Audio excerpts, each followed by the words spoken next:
Did I help somebody in need? You understand what I'm saying? Did I feed the people on a spiritual level? What did I do? And at the end of the day, we got to say, look, damn, did I do my part? People come to me all the time, Joe Griff, is this shit ever going to change, man? I said, well, what did you do? What did you do to bring about the change? You understand what I'm saying? Yes. You did your part, bruh.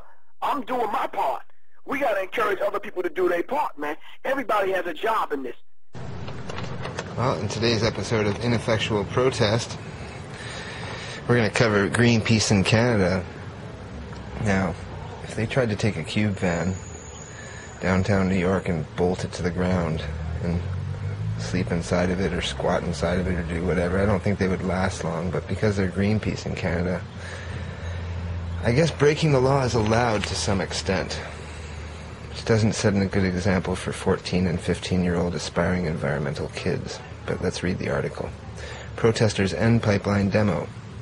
Activists against proposed pipeline to BC from Alberta. Enbridge says chances are still remote. Now, they didn't stop the pipeline or even have a petition that I heard, but maybe they did. But if they were petitioning and having people sign a petition for thousands and thousands of signatures using their clout, they might get somewhere. But let's listen to what they got paid for or volunteered to do. GreenPeace members ended their protest at Enbridge downtown Vancouver headquarters on Thursday when two remaining activists walked out of a bolted-down van. GreenPeace BC Director Stephanie Goodwin and fellow activist Brian Beaudry spent 24 hours in the vehicle to protest plans of a pipeline from Alberta to Kitimat, BC. Earlier in that day, 4 protesters who had chained themselves to the doors of Enbridge office were arrested. Success for us is judged on whether or not our message has gotten through, not whether or not we've come out completely unscathed, Goodwin said. On Monday, an Enbridge pipeline burst in Michigan. My note to that is that it was an old, decrepit pipeline, spilling 3 million liters of oil. GreenPeace said that similar spill could happen in BC if the proposed pipeline is built. Of course, if there's earthquakes, that could happen, but it won't probably happen for another 40 years, maybe. So, Enbridge spokesperson Alan Roth said the activists are poorly informed. The new pipeline will go above and beyond other marine safety programs in the world, Roth said. So they accomplished nothing. They're smiling and hugging each other, feeling good about it.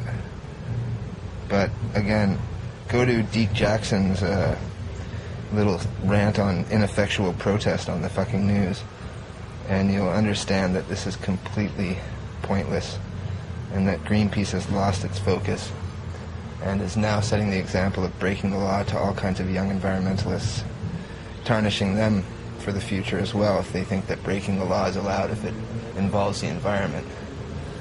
But if they go and do something else, they're going to be arrested if they break the law, and especially if it involves other people. So that's my report today, and this is from, I think this is 29th of July. They ended their little sit-in, and there you go. It's ridiculous, chaining doors shut and stuff. If that's the right thing to do, then count me out. I'd rather make people aware by making videos, or, you know, which GreenPeace could be doing, and educating people instead of trying to go for this get in the media, be a star, look at me type of protest. And leaving vehicles unattended downtown is just ridiculous, especially on a sidewalk or on a street where they would be towed if they were any citizen. Did I help somebody in need? You understand what I'm saying? Did I feed the people on a spiritual level? What did I do? And at the end of the day, we got to say, look, damn, did I do my part? People come to me all the time, Joe Griff, is this shit ever going to change, man? I said, well, what did you do? What did you do to bring about the change? You understand what I'm saying? Yes. You did your part, bruh. I'm doing my part. We got to encourage other people to do their part, man. Everybody has a job in this.